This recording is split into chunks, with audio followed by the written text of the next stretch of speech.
এই চট্টগ্রাম বন্দর নিয়ে বেশ অনেক দিন যাবৎ হিয়ারিং হচ্ছে। আজকেও আর্গুমেন্ট ছিল।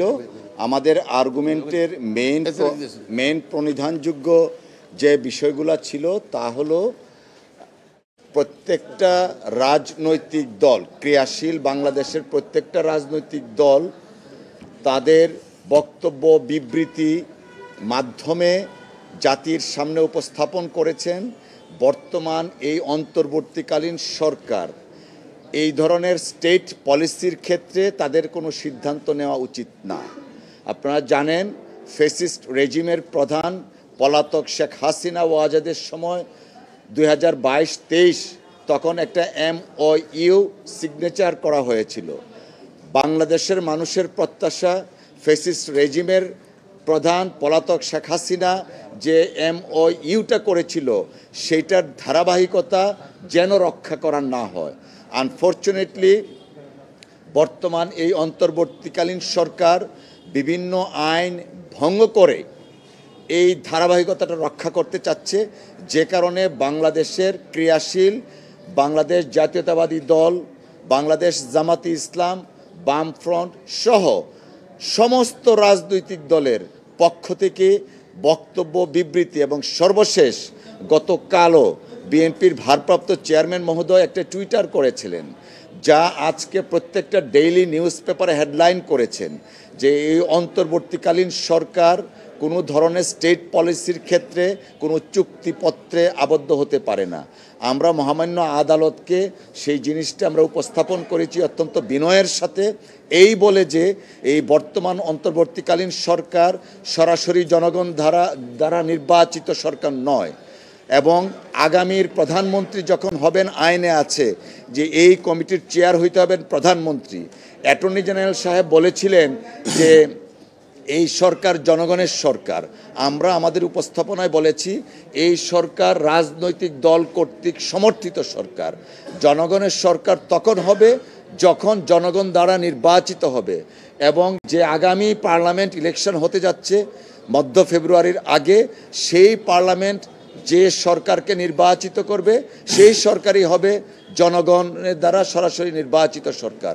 এবং আমরা এই বিষয়গুলা আগামীর সংসদ নির্বাচন তথা সংসদ নির্বাচন পরবর্তীতে যে সরকার গঠিত হবে সেই সরকারের জন্য এই নীতিগত প্রশ্ন এবং নীতিগত বিষয়গুলো রাখার জন্য মহামান্য আদালতের কাছে আমরা উপস্থাপন করেছি এবং আমাদের লার্নেড ফ্রেন্ড অন্য দুইজন আছেন, ওনারা ওনাদের উপস্থাপন আদালতে করেছেন, তারা দুই একটা বিষয় এখানে অ্যাড্রেস করবেন।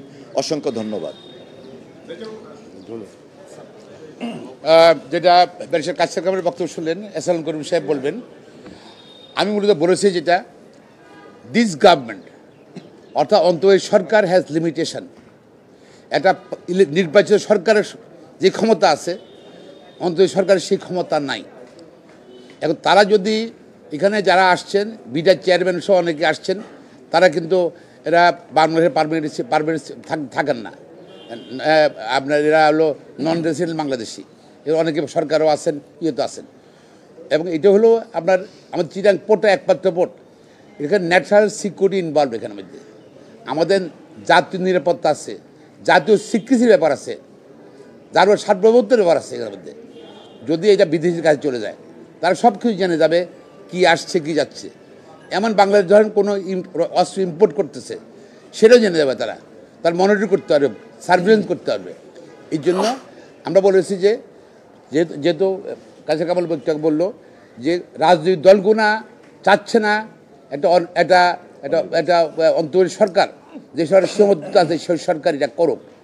এখন যেটা জনগণের সঙ্গে রাজনৈতিক দলের সঙ্গে চ্যালেঞ্জ করে সরকার চ্যালেঞ্জ গ্রহণ করে সরকার কিন্তু এটা করতে আগাচ্ছে এবং এই প্রজেক্টটা কিন্তু সেই ক্ষেত্রে সরকারের আমলের প্রজেক্ট।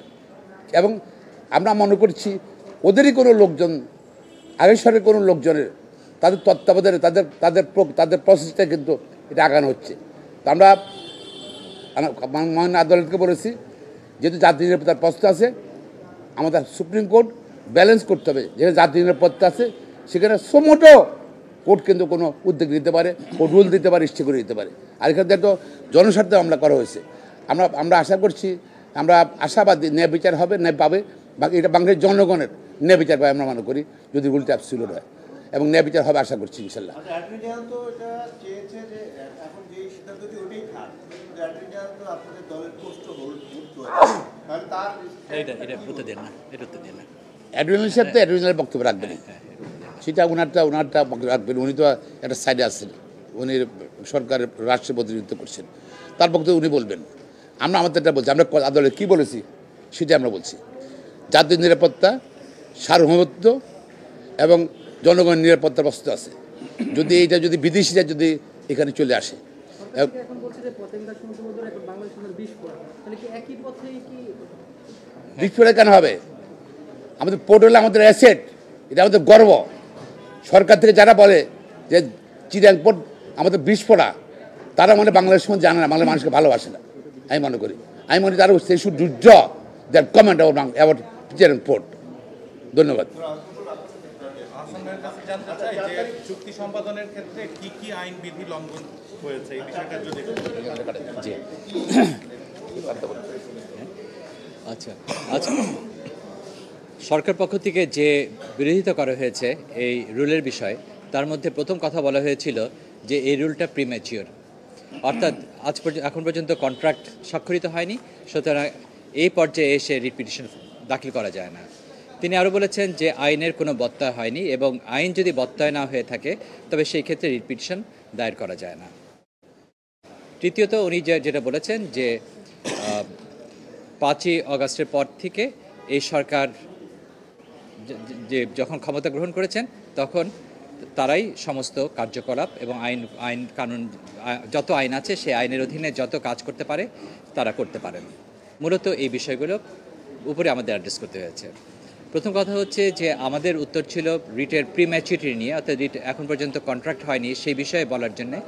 সেক্ষেত্রে আমাদের বক্তব্য ছিল যে 2023 সালে সরকার নীতিগতভাবে ডিপি ওয়ার্ল্ডকে চুক্তির জন্য অনুমোদন দিয়ে গেছে, সেটি হচ্ছে সবচেয়ে বড় বিষয়, এবং পরবর্তীতে এই সরকার এসে চুক্তির কার্যক্রমকে প্রসিড করছে।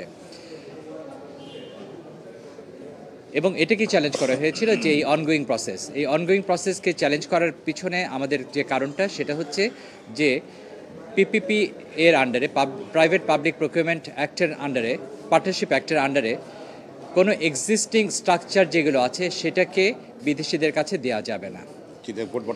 এবং যেটা বর্তমানে আইসিটি পোর্টটা বর্তমানে এস্টাবলিশ পোর্ট, যেখান থেকে বাংলাদেশ গভর্নমেন্ট 600 কোটি টাকার মতো রেভিনিউ পাচ্ছে এবং সামনে আরও বাড়বে বলে অ্যান্টিসিপেট করা যায়।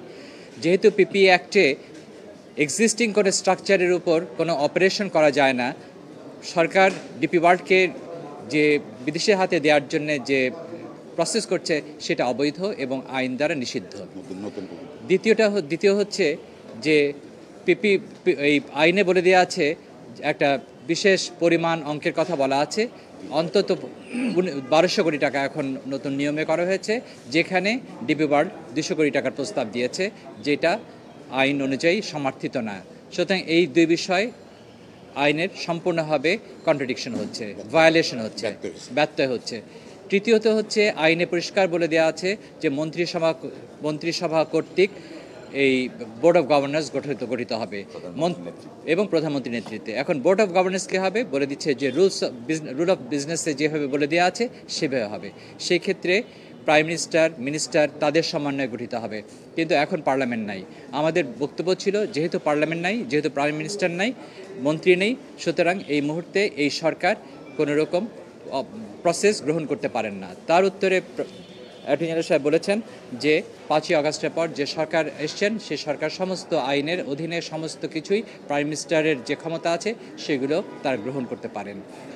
সেক্ষেত্রে আমাদের উত্তর ছিল যে স্টেট নেসেসিটির জন্যে যেটা প্রয়োজন, স্টেট নেসেসিটি সরকার চালাতে হলে যেগুলো প্রয়োজন সেগুলো নিশ্চয়ই তারা করতে পারেন, কিন্তু ডিপি ওয়ার্ল্ডকে এই মুহূর্তে এই কন্ট্রাক্টটা হস্তান্তর করাটা স্টেট নেসেসিটি না।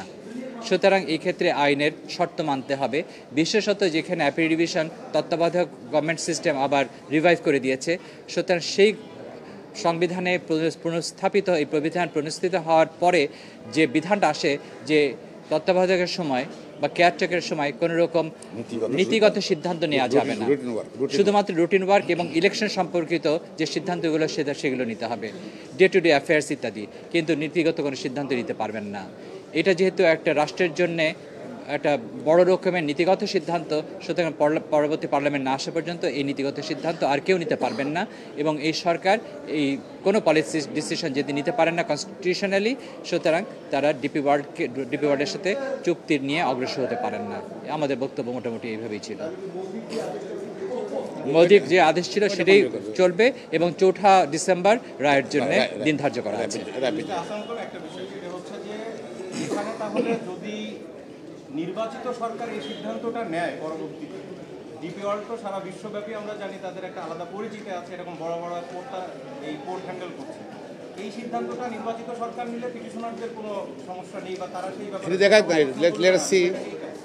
না, সেটা একটা বিষয়, কারণ যে কোনো পোর্ট সংক্রান্ত কোনো সিদ্ধান্ত শুধু আইসিটি না, অন্যান্য পোর্ট যেগুলো আছে সেগুলো নীতিগত সিদ্ধান্ত শুধুমাত্র পার্লামেন্ট থাকা অবস্থায় আইনের ক্ষেত্রে সম্ভব। আর আইসিটির বিষয় একটা যে বিষয় আছে যে এক্সিস্টিং পোর্টকে যদি পুনর্নির্মাণ না করা হয়, যেমন আছে সেরকম যদি থাকে, তবে সেই ক্ষেত্রে বিদেশিদেরকে এই পোর্টটা দেওয়া যায় না। আইসিটি যেহেতু বিদ্যমান একটা পোর্ট, সুতরাং এটা যদি পরবর্তী সরকার এসে যদি মনে করেন এটা পুনর্নির্মাণ করবেন, তবে পিপিএ এর আন্ডারে, তখন সেটা অন্য প্রসঙ্গ। কিন্তু পিপিএ একটা আইন যেরকম আছে সেরকম অবস্থায় এটা বিদেশিদের কাছে এই যেভাবে আছে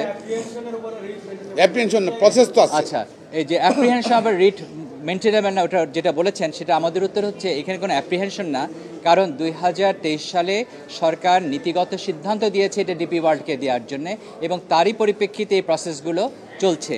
ঠিক একইভাবে engineer Mahmudul Islam versus government of বাংলাদেশের মামলায় ঠিকই এইভাবে সরকার যখন নীতিগত সিদ্ধান্ত নিয়েছিল সেটার উপর চ্যালেঞ্জ করা হয়েছিল। আমাদের যে রিট পিটিশনটা সেটাও বিগত সরকারের সময় যে সিদ্ধান্ত দিয়েছিল এবং তার উপর পরিপ্রেক্ষিতে যে অগ্রসর করা হচ্ছে সেটাকে চ্যালেঞ্জ করা হয়েছে। এটা কোনো ডেভেলপমেন্ট ওয়ার্ক না, এটা কোনো ডেভেলপমেন্ট ওয়ার্ক না। ডেভেলপমেন্ট ওয়ার্ক হচ্ছে সেগুলোই যেগুলোতে নতুন করে পোর্ট গঠন করা হচ্ছে বা অন্য কোনো স্ট্রাকচার করা হচ্ছে, এটা বিদ্যমান। এখানে ডেভেলপমেন্ট ওয়ার্ক কোনো কাজ না করে তারা কমিশন নিতে চায় ডিপি ওয়ার্ল্ড, এটা পার্সোনাল ডেভেলপমেন্ট ওয়ার্ক।